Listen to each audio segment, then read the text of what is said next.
Hello everyone, welcome to the Trap. My name is Niharika Walia Bhatnagar and this is our संकल्प series जहाँ पर आज हम बात करने वाले हैं लेक्चर नंबर 18 की and it is going to be regarding working capital management. एक ऐसा टॉपिक जो आपके पेपर में पीपीबी में भी कवर होता है और हमारे पेपर में भी कवर होता है, मतलब आप कह सकते हो एक ही बारी में करेंगे और हमें दोनों जगह पर बेनिफिट देखने को डेफिनेटली मिलेगा. सो this is all about this specific topic. I hope ये पर्टिकुलर टॉपिक आपको अच्छा भी लगे क्योंकि ये आपके पेपर के लिए इंपॉर्टेंट भी है और इसकी नॉलेज होना डेफिनेटली आपको हेल्प करेगा.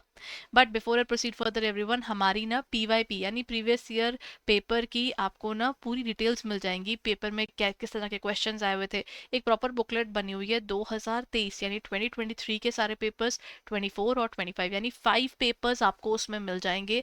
और वहां से आपको ये बेनिफिट रहेगा, प्रीवियस ईयर क्वेश्चंस, उनके आंसर्स और उनकी एक्सप्लेनेशन सब कुछ उसके अंदर इंक्लूडेड है. तो आपको ये प्रॉब्लम नहीं आएगी कि करना कैसे है, कौन से क्वेश्चन ज़्यादा इंपॉर्टेंट है. और इनफैक्ट उसमें एनालिसिस भी दिया हुआ है एग्जाम पेपर का कि कौन कौन से टॉपिक्स ज़्यादा क्वेश्चन आए हुए थे और कौन से ऐसे क्वेश्चन थे जिसको रिकलेक्ट तो नहीं कर पाए लेकिन ये पता है कि वो किस टॉपिक से थे.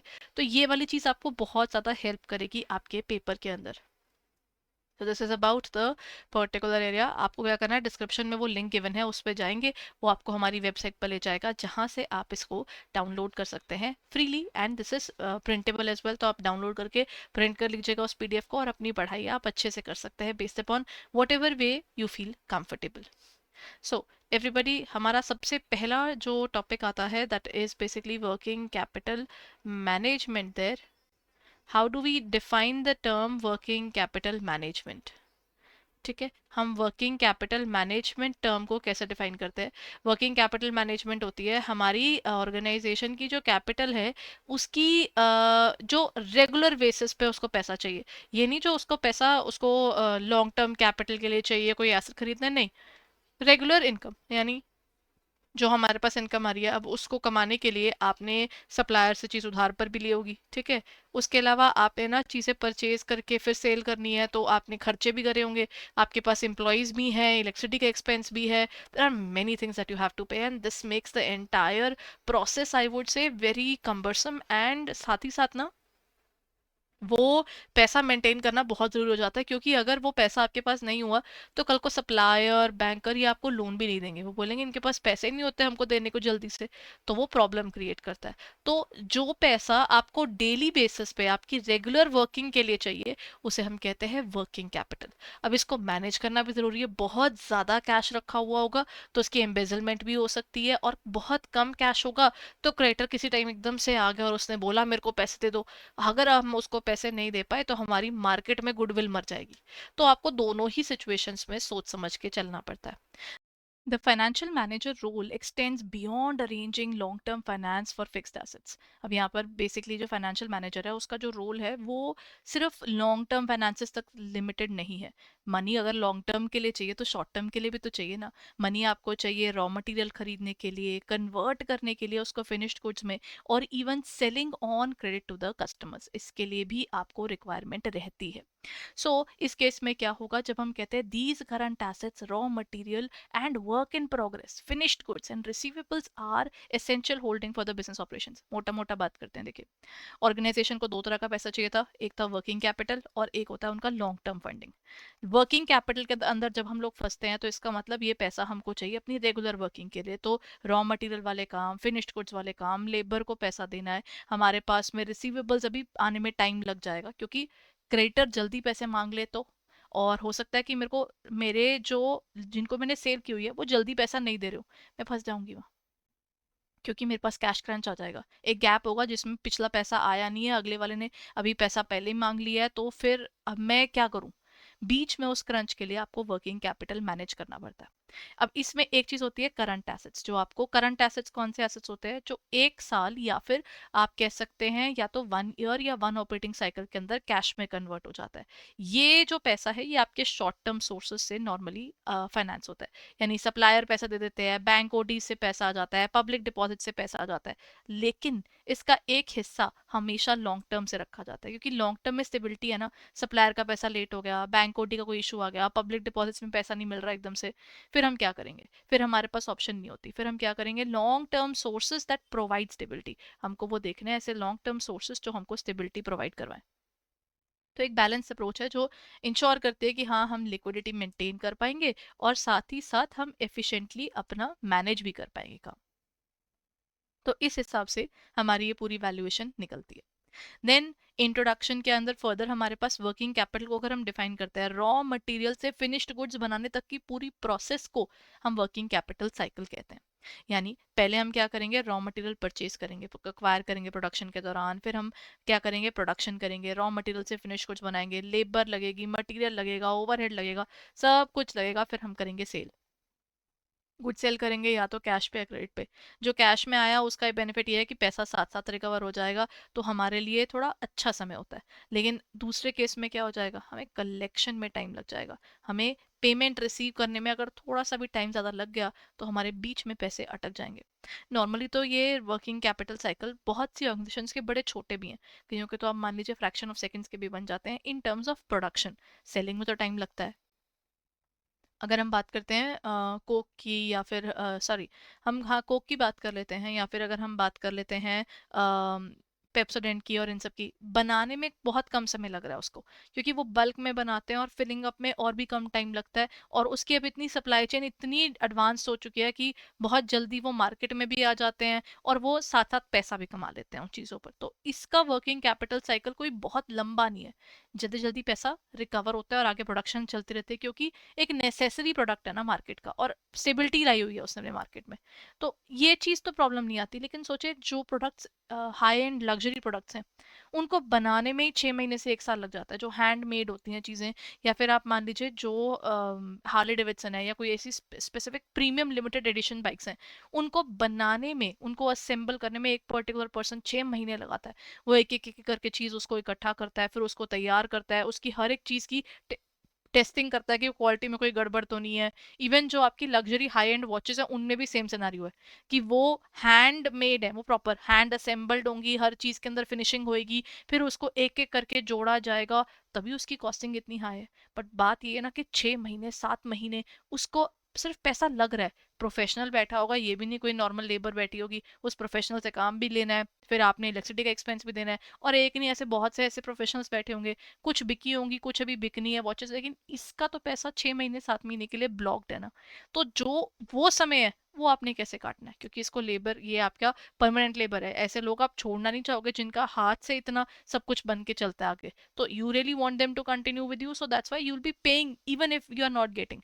That is why working capital management is required, because you never know कल को पैसा एकदम से आएगा नहीं आएगा, आपको इसको पैसा जरूर देना है।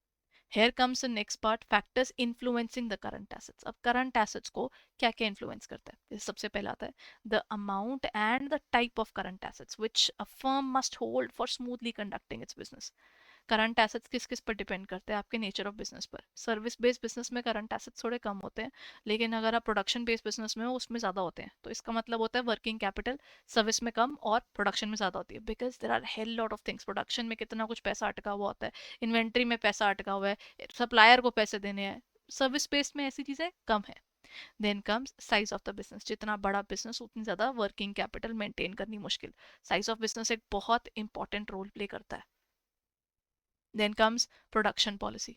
प्रोडक्शन पॉलिसी इंपॉर्टेंट इसलिए हो जाती है कि आपकी प्रोडक्शन में कितना समय लगता है, आपकी क्वालिटी स्टैंडर्ड्स क्या हैं, आपका पूरा वर्किंग किस तरह से चलता है, उस पर बहुत डिपेंड करेगा, क्योंकि जितनी देर में चीज़ बनेगी उसके बाद ही बिकेगी। तो इससे आपका वर्किंग कैपिटल की रिक्वायरमेंट अफेक्ट होती है। Then is your seasonal variations. देखिए जब सीजन होता है तो जैसे वो नहीं होते हैं हमारे शुगर फैक्ट्रीज और उन सब में, तो ये बहुत ज़्यादा, जैसे शुगर मेकिंग फैक्ट्री है, वहाँ पर क्या हो रहा है, वो शुगर केन लाते हैं, उसको उसका जूस निकालते हैं, फिर आगे उसकी रिफाइनिंग होती है और फिर शुगर बनती है। अब शुगर केन के हार्वेस्टिंग सीजन के अंदर तो बहुत ज़्यादा शुगर बन रही है, लेकिन उसका सीजन जब नहीं है तब आपकी वो चीज़ फैक्ट्री ऑलमोस्ट बंद है। सिर्फ कुछ एक लेबर को छोड़कर, अगर बहुत सारी लेबर आपके पास है तो कुछ एक लेबर ही होगी जो परमानेंट है, जो आपका बेसिक वहाँ पर हमेशा रहेंगी, पूरा साल रहेंगी। बाकी सब सिर्फ जब पीक टाइम होएगा, सीजन होएगा, सिर्फ उसी टाइम पर वो लेबर आएगी और वो काम करके चली जाएगी। तो इसीलिए सीजनल वेरिएशंस भी आपकी वर्किंग कैपिटल रिक्वायरमेंट को अफेक्ट करती हैं। जिस टाइम आपका पीक सीजन है तब चीज़ अलग होगी, जब सीजन निकल चुका है तो चीज़ अलग होगी, उस टाइम पे उल्टा पैसा कम लगेगा। This is seasonal variations. Then operating और वर्किंग कैपिटल साइकिल, आपका ऑपरेटिंग या वर्किंग कैपिटल साइकिल लंबा है छोटा है, पैसा लगाकर चीज बनाकर बेचने तक का अगर आपका प्रोसेस लंबा है तो फिर ऑब्वियसली बात है कि आपका पैसा रिकवरी का आपको टाइम ज्यादा चाहिए, तो उसके लिए आपको फंडिंग रिक्वायर्ड रहेगी।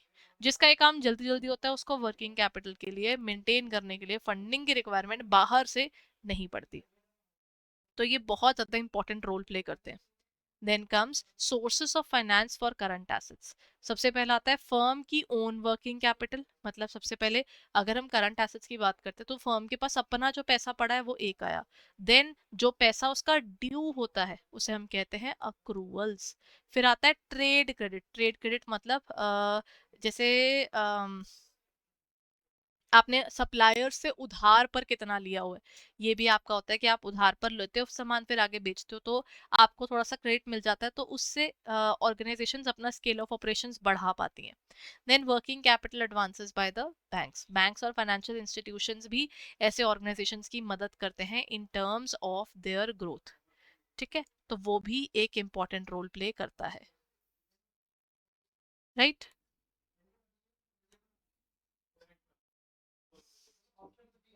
देन कम्स वर्किंग कैपिटल के बाद आता है पब्लिक डिपॉजिट्स। पब्लिक डिपॉजिट्स होते हैं, ये ना बड़ी बड़ी ऑर्गेनाइजेशन ही इशू कर सकती हैं। ये ना नॉर्मल पब्लिक से एक तरह की एफडी के लिए पैसे मांग लेती है और लोग उनको पैसे देते हैं और कुछ टाइम बाद ये उनके पैसे वापस भी कर देती है, लेकिन उस फंडिंग से ये अपने प्रोजेक्ट्स को ग्रो करवा लेते हैं। देन इंटर कॉर्पोरेट डिपॉजिट्स, यानी हिंदी चीनी भाई भाई, दो स्पेसिफिक ऑर्गेनाइजेशन इकट्ठी मिलकर काम कर लेती हैं यहाँ पे। अब दो particular organisation know each other की, ठीक है इसको पैसा चाहिए मैं दे देता हूँ, जो मेरे को चाहिए होगा ये मेरे को दे देगा, that's why this inter corporate deposits. Then comes the rights debentures for working capital. Rights and debentures for working capital हमारे पास क्या होता है? Rights and debentures for working capital मतलब आप क्या करते हो, आप ना अब आपकी ऑर्गेनाइजेशन के लिए हमारे लिए बहुत जरूरी हो जाता है कि हमारी ऑर्गेनाइजेशन के लिए ना हम पूरी वर्किंग में क्या निकालेंगे, we will be looking forward towards inter corporate. अच्छा, वर्किंग कैपिटल डिबेंचर क्या होता है? डिबेंचर होता है तरह का लोन। अब क्या होता है कि आप ना वर्किंग कैपिटल के लिए पैसा रेज करते हो और उसके बाद कहते हो कि एक तरह से डिबेंचर्स के बदले अगर हम नहीं पे कर पाएंगे तो ये डिबेंचर्स पड़े ये इशू कर देंगे आपको, तो सामने वाले को भी पता है उसको पैसा मिल जाएगा। Commercial paper is again it's a short term money market instrument. ये सारे पब्लिक डिपॉजिट्स भी आपके उसी के अंडर आ जाते हैं, जहां पर ना रेप्यूटेड कंपनीज ऐसे शॉर्ट टर्म में पैसा रेज कर सकती है, कोई और नहीं कर सकता। उसके पीछे एक बहुत मेजर रीजन है। उसका रीजन क्या होता है, जब हम कमर्शियल पेपर या फिर पब्लिक डिपॉजिट या ऐसा कुछ भी करते हैं, वो कंपनीज जो होती हैं वो ऑलरेडी बहुत स्ट्रॉन्ग कंपनीज होती हैं, तभी उनको ऐसे रैंडम लोगों से जाकर पैसे पिक करना अलाउड है, क्योंकि ये कंपनीज रीपे करने की कैपेसिटी रखती हैं, दैट्स व्हाई। देन कई बार होता है ना कि कोई डेटर्स होते हैं उनसे पैसे रिकवरी बहुत मुश्किल होती है, उसके लिए बहुत लंबी वेट करना पड़ता है और कई बार लोग पैसे भी मार जाते हैं। तो लोग क्या करते हैं, एक पर्टिकुलर पर्सन, ये एक प्रोसेस है इसको बोलते हैं फैक्टरिंग। आप बोल देते हो कि ये मेरा डेट है, ये सारा डेट मैं आपको दे देती हूँ, आप इसे रिकवर कर लो, आप मेरे को पैसा देके मेरे को मुक्त कर दो। तो फैक्टरिंग में ये हो सकता है कि अगर आपके जो डेटर्स हैं वो 10 लाख के हैं, आप जाकर फैक्टर को देते हो, उसको बोलते हो कि ये लो मेरा 10 लाख का डेटर कि मेरे से रिकवर नहीं हो पा रहा, आप रिकवर करवा दो। तो वो कहता है कि ठीक है, आप क्या चाहते हो, जितना पैसा मर गया वो मर गया, या फिर आपका क्या सिस्टम है, कहता है एक काम करो सर, आप ना मेरे को ना एक मोटा मोटा अमाउंट दे दो, बाकी अमाउंट आप खुद रख लेना जो वो देगा। तो ये फैक्टरिंग में वो कहता है कि ठीक है सर, मैं आपको 9.5 लाख दूंगा। अब उससे पैसा आया आया नहीं आया नहीं आया, अब मैं आपके पास दोबारा नहीं आऊंगा। अब इस तरीके से हमारा जो पर्सन था जिसका वो राइट था ऑफ रिसीविंग दैट मनी, उसको बस यही एक टेंशन थी कि पैसा मर ना जाए, तो इसीलिए वो फैक्टरिंग में गया और फैक्टरिंग के अंडर उसको क्या मिल गया, उसको 9.5 लाख मिल गए। और फैक्टरिंग कहता है कि इसके बाद अगर कुछ बैड डेट्स होता है नहीं होता सब मेरे पास आएगा। तो फैक्टरिंग के अंदर ये रहता है। अब फोरफेटिंग के अंदर ये हो जाता है कि यही चीज की अगर कोई स्पेसिफिक फंडिंग है, राइट टू रिसीव मनी है from so and so person, तो वो सो एंड सो पर्सन से पैसे रिकवर करना यहाँ पर अब इनकी जिम्मेदारी हो जाती है। और ये कौन होते हैं, ये बेसिकली फोरफीटिंग का सिस्टम आपको बाहर देखने को मिलता है। ठीक है, ये यूज होता है इम्पोर्ट और एक्सपोर्ट के समय, क्योंकि जब आप कुछ एक्सपोर्ट करते हो तब तो चीज अलग है, तब तो पैसा आना है। इम्पोर्ट में तो पैसा जाना है ना, तो जब वो जाना है सामने वाला पूछेगा नहीं आप कौन, तो वो आपका पैसा भी तो देखना चाहेगा कि आपके पास पैसे हैं कितने और आप उसका यूटिलाइजेशन किस तरीके से कर रहे हैं। सो इस तरीके से ये एक इम्पॉर्टेंट एलिमेंट बन जाता है। Then comes the next part that is sources of finance for current assets. एक होता है हमारे फर्म के ओन वर्किंग कैपिटल फंड्स, मतलब फर्म का अपना पैसा, बिकॉज फर्म अपना भी तो पैसा यूज करेगी ना। वो कहते हैं कि ना अपनी ना टोटल का, बैंकर्स जो होते हैं वो आपको ना in India expect this portion to be 25%, 25% आप खुद लेकर आना, बाकी सारा बैंक आपको दे देगा। तो यहाँ पर अच्छा, वर्किंग कैपिटल दो तरह की है, एक होती है ग्रॉस वर्किंग कैपिटल यानी current assets minus current liabilities, और एक होती है नेट वर्किंग कैपिटल यानी अच्छा gross is only, you know, gross is only current assets and net working capital is current assets minus current liabilities. क्योंकि net का rule ही यही है, नेट का बेसिकली रूल होता है कि जितने आपने रुपए लगाए होते हैं ना, आपको उतने ही रुपए आपके क्या हो जाते हैं, बेसिकली रिकवर हो जाते हैं। मतलब अगर आपने एक स्पेसिफिक अमाउंट लगाया है, आप उतना ही उसके अंदर रिकवर भी कर जाते हो। तो बेसिकली ना, अगर हम ग्रॉस की बात करते हैं, ग्रॉस और नेट में ना थोड़ा सा एक फर्क है, ये जो पीछे था ये वाला मेन पॉइंट नहीं था। इसका मेन पॉइंट ये है, ग्रॉस का मतलब होता है सब कुछ प्लस करी जाओ, और नेट होता है कि उसमें से कोई चीज एलिमेंट माइनस हो रही है। तो ग्रॉस वर्किंग कैपिटल में आपका सिर्फ करंट एसेट्स आता है, और जो नेट वर्किंग कैपिटल है वो करंट एसेट्स और करंट लाइबिलिटीज आता है। रिकवरी वाले पॉइंट्स थोड़ा डिफरेंट है, वो एसोसिएटेड डिफरेंस से होगा, दैट्स व्हाई मैंने आपको कहा कि वो वाली चीज नहीं, ये याद रखेगा। If all the current assets of the firm are financed by short-term sources of funds, the firm may frequently face the crisis of liquidity. अगर पैसे जो हैं आप सारा कुछ शॉर्ट टर्म को शॉर्ट टर्म से ही निकाल रहे हो, कितना स्ट्रेस है। अगर शॉर्ट टर्म में वो फंडिंग में गैप आ गया ना, सामने वाला हमारी जान खा जाएगा कि मैम आपने पेमेंट करनी है कि नहीं करनी, क्यों नहीं कर रहे हो, क्यों ऐसी प्रॉब्लम आ गई आपके ऑर्गेनाइजेशन को कि आप लोग पेमेंट्स नहीं करते हो। तो वो रैदर ना एक स्कैरी सिचुएशन बन जाती है। Then comes the net working capital may be also considered as margin money brought by the firm for acquiring the current assets. Current assets के लिए आपको एक specific amount of money अपना रखना पड़ता है. But the important point is margin money should be brought in through the long term sources. याद रखिए, long term का पैसा recover हो जाता है ना, तो long term में एक sturdy funding आपको देखने को मिलती है। इसीलिए वो कहते हैं कि ये long term वाला point थोड़ा सा better रहता है, कि आपके पास में जो शॉर्ट टर्म में आपको पैसे चाहिए उसका कुछ एक हिस्सा आपका लॉन्ग टर्म से ही फंड हो रहा हो, ताकि आपको वो पैसा कोई छेड़े ही ना, वो पैसा किसी भी हालत में आए ही आए। अब ये देखिए क्वेश्चन है, the total requirement of the current assets of the firm is estimated as at 100 lakh. Current assets हमारे पास कितने हैं, 100 लाख के। Then the firm has arranged short-term finance of 75 lakh। अच्छा, ये हमारा करंट लाइबिलिटी है, वो कितना है, 75 लाख। और कह रहे हैं what is the amount of margin और नेट वर्किंग कैपिटल। अभी हम पीछे पढ़कर आए ना, मार्जिन या फिर नेट वर्किंग कैपिटल वो कितना होता है, that is C A minus C L. यानी 100 में से 75 माइनस किया तो 25 लाख का आपका मार्जिन हो गया। और करंट रेशो क्या होगी एवरीवन, करंट रेशो का फॉर्मूला होता है सी ए डिवाइडेड बाय सी एल। तो यहाँ पर क्या होगा, 100 डिवाइडेड बाय 75। तो यहाँ पर क्या वैल्यू आ जाएगी, 100 डिवाइडेड बाय 75 करेंगे तो हमारे पास 100 डिवाइडेड बाय 75 आपका 1.33।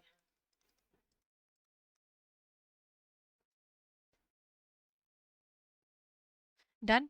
यार आपका 1.33:1। इसको ध्यान से देखिए, इसको किस तरीके से किया जाता है, ये आपको ना एक तरह से रेशोज की याद दिलाता है, बट एटलीस्ट मेरे को तो दिखाता ही है, राइट।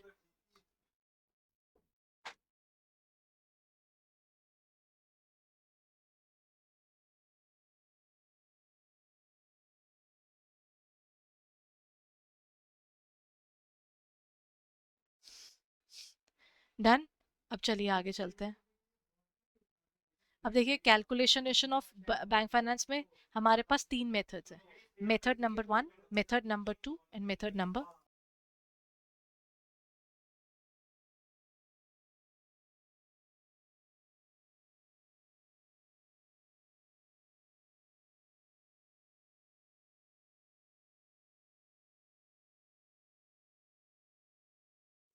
मेथड नंबर 1 क्या कहता है, मेथड नंबर 1 कहता है the enterprise was required to bring in net working capital of at least 25% of the working capital.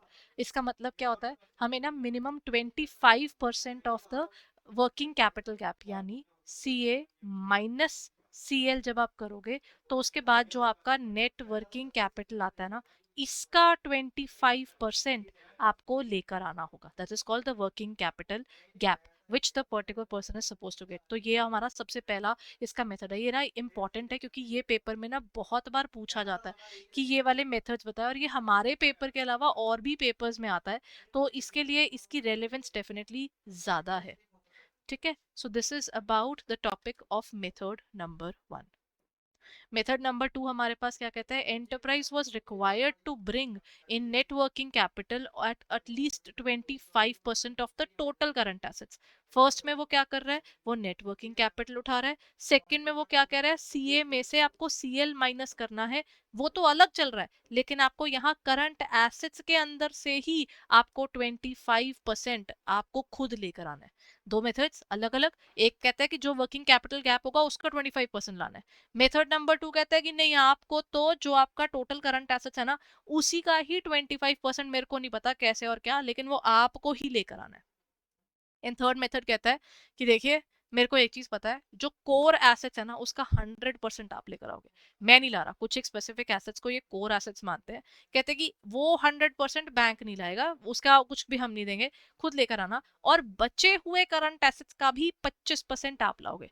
This is the method number 3, जहां पर डेफिनेटली बैंक फाइनेंस वाला जो एरिया वो कम हो जाता है, और आपको अपनी जेब से ज्यादा पैसा रखना होता है वर्किंग कैपिटल में. तो at least 25% of the remaining current assets are involve in this area.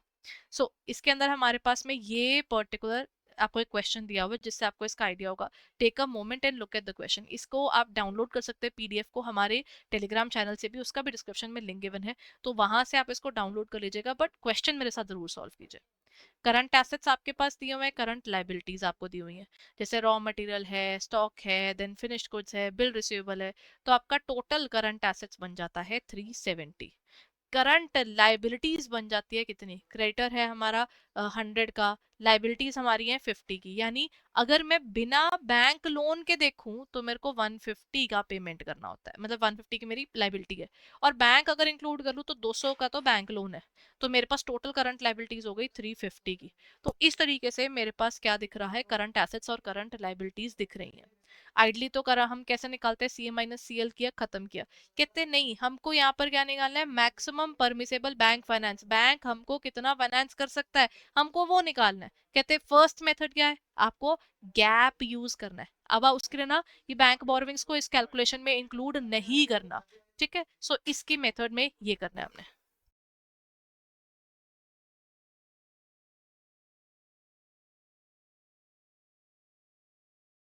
Okay जी. अब देखिए इसमें क्या हो रहा है, टोटल करंट एसेट्स में से आप करंट लाइबिलिटीज कौन सी माइनस करनी है, जिसमें हमारे पास में बैंक बोरोइंग नहीं करनी है, क्योंकि हमें बैंक बोरोइंग की लिमिट जाननी है.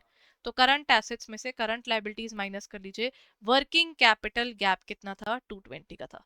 अब यहाँ पर देखिए, अब इसके अंदर क्या होगा, ध्यान से देखिएगा. वर्किंग कैपिटल गैप अगर आपका 220 का है तो इसका 25%, 220 का 25% आपको लाना है ना. और यहाँ पर यानी 55 हमारा वो पर्टिकुलर पर्सन लाएगा. और कितना था हमारा टोटल, जैसे हम लोग बोलते हैं कि हमने तो हमें टोटल कितना चाहिए था, वर्किंग कैपिटल गैप आपका 220 का है. ठीक है. 220 का 25% अगर मैं माइनस कर दूं, तो इसका मतलब जो बैंक से मैं मैक्सिमम लोन ले सकती थी, ये 25% तो उस पर्सन को लाना ना, क्योंकि बाकी 75% बैंक देगा. यानी मैक्सिमम परमिसेबल बैंक फाइनेंस यहाँ पर 165 है.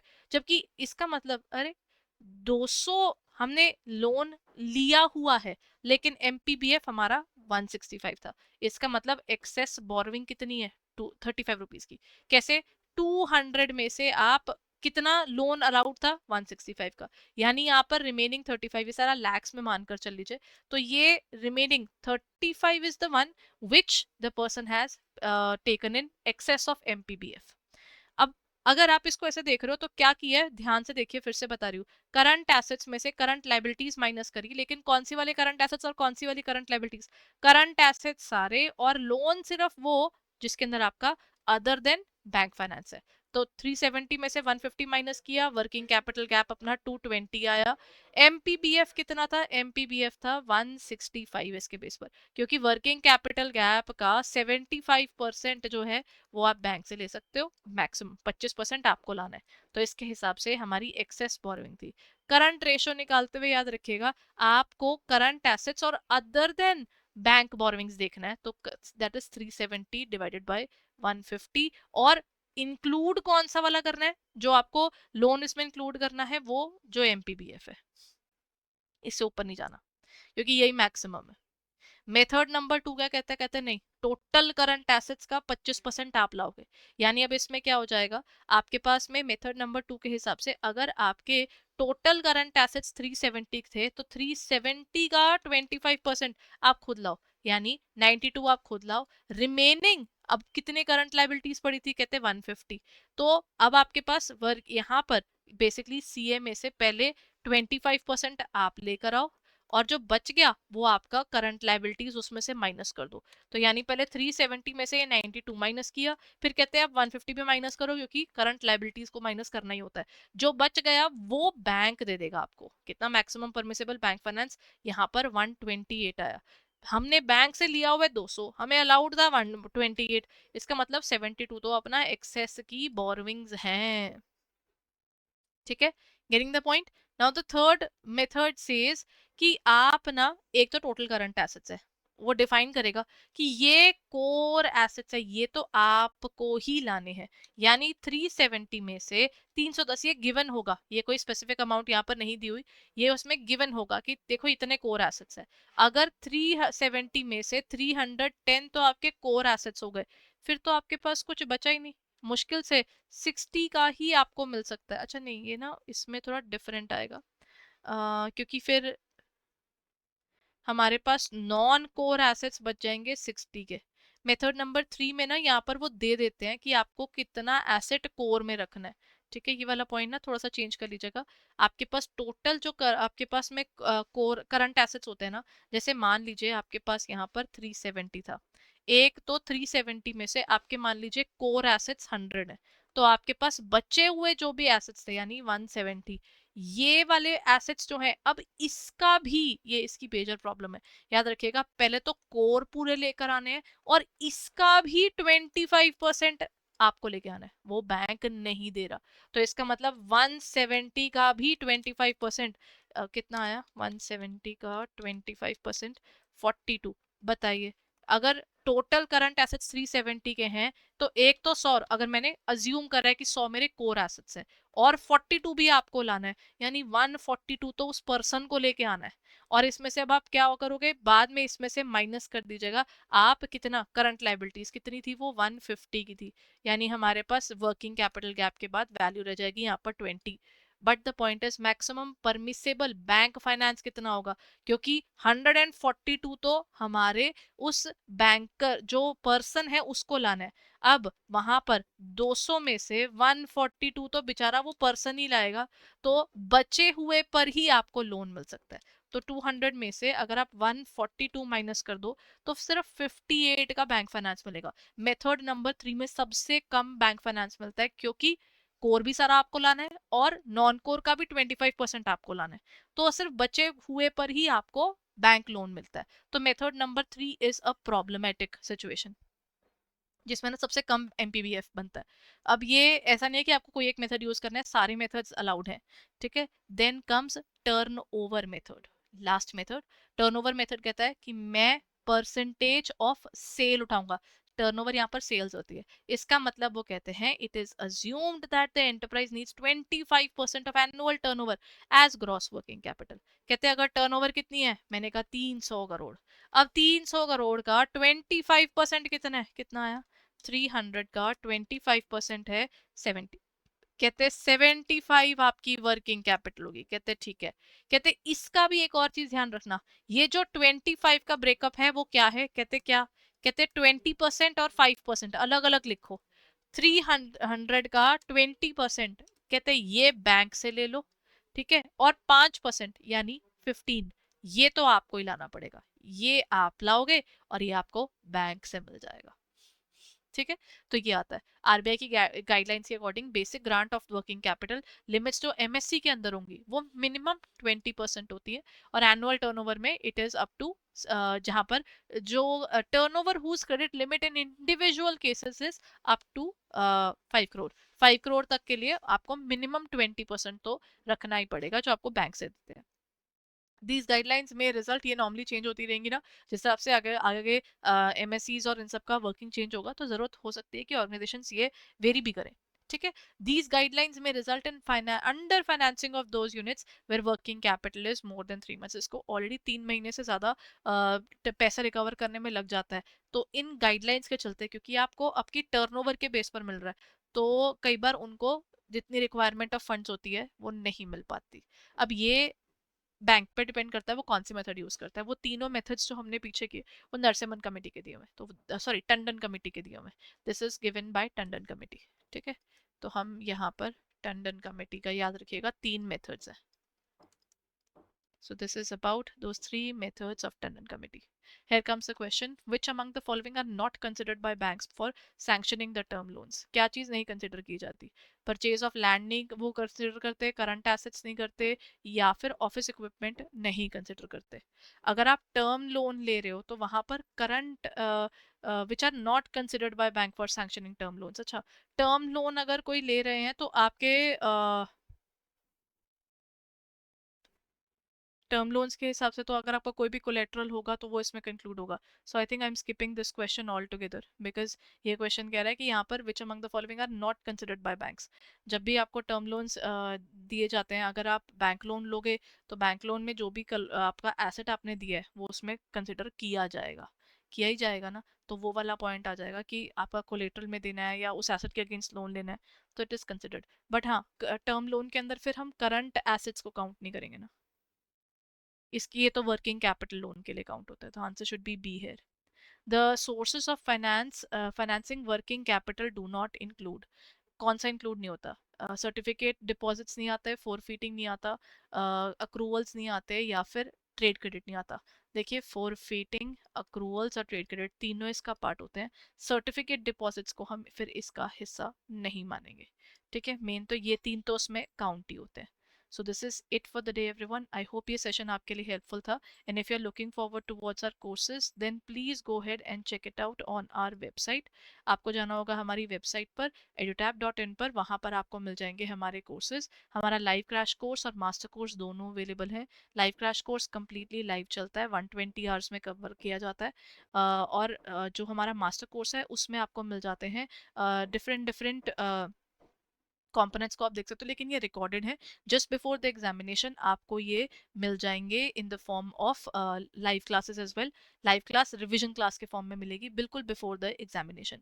बाकी दोनों के अंदर PYQs हैं, कंसेप्ट क्लासेस हैं, यूनिट टेस्ट और फुल लेंथ टेस्ट दोनों आपको मिल जाएंगे, और चैप्टर्स के मैकमिलन बुक के नोट्स भी मिल जाएंगे। So if you are looking forward to it then please check it out on our website और in our app for further details, and don't forget to use the specific codes ताकि आपको discount मिल सके। This is our website edutab.in. Thank you so much everyone.